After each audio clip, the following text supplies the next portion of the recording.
जय माता दी दोस्तों, आप सभी का मेरे चैनल पर बहुत बहुत स्वागत है। आज मैं आपके साथ शेयर कर रही हूँ मकर संक्रांति पर्व पर 14 चीज़ों का दान हमें कैसे करना चाहिए, किन चीज़ों का दान करने से ज़्यादा महत्व होता है, ज़्यादा फल की प्राप्ति मिलती है। तो चलिए हमारे वीडियो को शुरू करें। तो देखिए, इस साल जो मकर संक्रांति है वो 15 तारीख को है, यानी कि 15 जनवरी को हमें बुड़की लेना है, यानी कि हमें स्नान करना है, दान करना है और सूर्य देवता की पूजन करना है। सूर्य देवता का पूजन हमें कैसे करना है, क्या क्या विशेष हमें उन्हें अर्पित करना है, किस चीज़ का पूजा में ज़्यादा महत्व है, वो सभी आपको मेरे चैनल पर वीडियोस मिल जाएंगी। आज मैं आपके साथ शेयर कर रही हूँ कि हमें जो 14 चीज़ों का दान करते हैं वो कैसे छिड़कना चाहिए, कैसे हमें दान करने से पहले उनका पूजन करना चाहिए। तो देखिए, आप जब सूर्य देवता की पूजा करें तो उसमें विशेष कर ध्यान रखिएगा, खिचड़ी और गुड़ और तिल का ज़्यादा से ज़्यादा इस्तेमाल करें और तांबे के लोटे से अर्घ भगवान सूर्य को जरूर दें। ओम घृणी सूर्याय नमः, आप इसका जाप करते हुए भगवान सूर्य देवता को अर्घ दीजिएगा। और फिर देखिए आपको कैसे 14 चीज़ों का दान करना है। तो 14 चीज़ों में दान करने का सबसे ज़्यादा महत्व होता है तांबे का दान करने से। ऐसा कहा जाता है कि तांबा जो होता है वो सूर्य देवता का प्रतीक माना जाता है। सूर्य देवता को तांबा, पीतल, सोना, चांदी जब हम दान करते हैं तो उसका जो है फल बहुत ज़्यादा मिलता है। अगर इसके अलावा आप चाहें तो आप स्टील का भी दान कर सकते हैं, पर धातु का दान करने से विशेष फल की प्राप्ति मिलती है। अगर आप मार्केट में जाएंगे तो आपको बर्तन की शॉप पे, बर्तन की दुकान पर बहुत ही आसानी से सभी चीज़ें वो निकाल कर पहले से ही रख देते हैं कि 14 चीज़ों का दान हमें करना पड़ता है। तो इस तरीके से देखिए, आप पीतल की दीपक भी दे सकते हैं। मैं मोस्टली दीपक ही दान में देती हूँ। अधिकतर मैं कोशिश करती हूँ कि पूजा का सामान मैं दान में दूँ, क्योंकि हम जब भी किसी को पूजा का सामान देते हैं तो जब भी वो उसको पूजा में इस्तेमाल करता है, इससे आपको भी पुण्य की प्राप्ति होती है।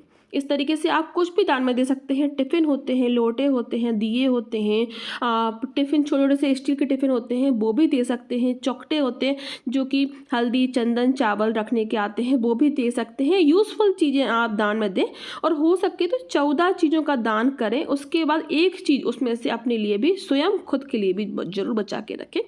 मैं 15 चीज़ें लेकर आती हूँ, इसीलिए तो देख सकते हैं आप कि ये जो वीडियो है मेरी लास्ट ईयर की है, तो मैं सोचा कि आपके साथ शेयर कर देती हूँ। तो मैंने ये तांबे की जो प्लेट्स होती हैं छोटी वाली, भोग लगाने वाली, वो लेकर आए थे हम।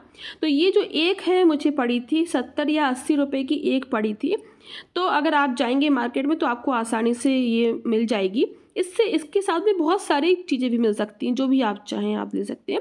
आपको साइड में यहाँ पर एक सूर्य देवता का तांबे का पेंडेंट टाइप का भी दिख रहा होगा, जिसका हम पूजन करेंगे।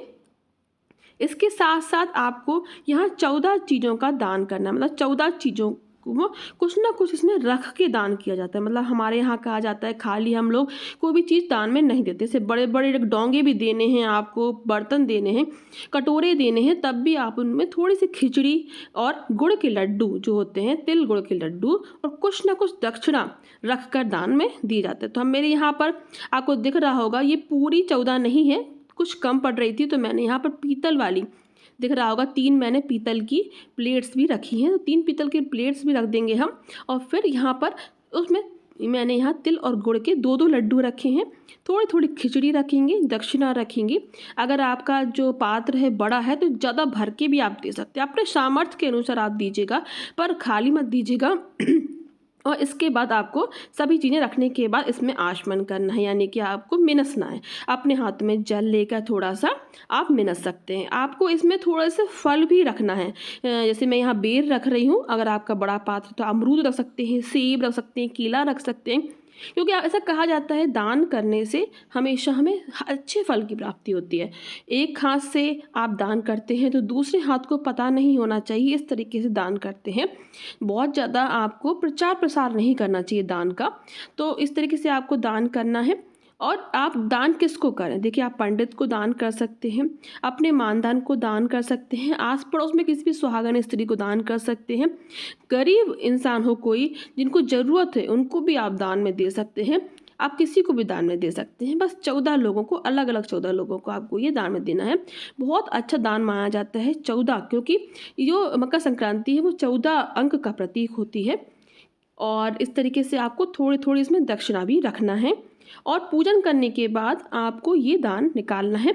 इसके साथ साथ आपको गेहूँ, आटा, घी, गुड़, तिल, खिचड़ी, इनका दान भी 1-1 किलो ज़रूर करना चाहिए। ये 14 चीज़ें तो हमें दान में देनी ही हैं, पर कुछ चीज़ें अपने ऊपर से उतार कर या फिर अपने बच्चों से छुआ कर आपको दान में ज़रूर देना चाहिए ज़रूरतमंदों को। ऐसा कहा जाता है दान करने से हमेशा हमें अच्छे फल की प्राप्ति होती है। हमारे जो बुरे कर्म होते हैं या कुछ भी गलत होता है वो इससे कट जाता है और हमें अच्छा शुभ फल मिलता है। तो देखिए मैंने यहाँ खिचड़ी मिला कर रखी है। और हमारे यहाँ पर कहा जाता है मकर संक्रांति के दिन तवा नहीं चढ़ता है, तो हमारे यहाँ खिचड़ी बनती है जो कि हम कुकर में बनाते हैं, और मगोड़ी बनती है जो कि दाल की मगोड़ी होती है, उसका भोग लगाया जाता है, उसका प्रसाद लगाया जाता है। और फिर गुड़ की और तिल की मिठाइयाँ तो होती ही हैं, चिक्की होती है, उसका प्रसाद लगाया जाता है। तो सबसे पहले हम लोग वही खाते हैं भगवान को भोग लगाने के बाद। और अगर आपके यहाँ आसपास कोई सरोवर है, कोई पवित्र घाट है, तो वहाँ पर जल से आप भगवान को अर्घ देकर वहाँ बुड़की लें, वहाँ स्नान करें तो बहुत शुभ होता है। अगर नहीं है तो कोई बात नहीं, आप अपने घर में ही थोड़ा सा तिल पीस कर अपनी बाल्टी में जहाँ पर आप नहा रहे हैं उसमें डाल दें पात्र में, और वही थोड़ा सा हाथों में और सभी जगह मलकर फिर आपको नहाना चाहिए। इससे आपको कभी भी कोई भी शरीर से संबंधित कोई भी तकलीफ नहीं होती है और पवित्र हो जाता है पूरा आपका जो शरीर है। और घर में भी हर जगह थोड़ी थोड़ी तिल आपको छिड़कना चाहिए। हवन भी जरूर करना चाहिए, हवन में भी तिल और गुड़ की मिठाई जरूर उसमें छिड़कनी चाहिए। इससे भगवान को डायरेक्ट ही भगवान को भोग लग जाता है, तो आप हवन भी जरूर कीजिएगा। तो चलिए आज का ये वीडियो मैं यहीं समाप्त करती हूँ। आशा करती हूँ आपको ये वीडियो समझ में आ गई होगी। संक्रांत पर सौसेरा कैसे करते हैं और भी जो रिलेटेड वीडियोज़ हैं दीपदान की, सभी आपको मेरे चैनल पर मिल जाएगी। आप सभी का बहुत बहुत धन्यवाद।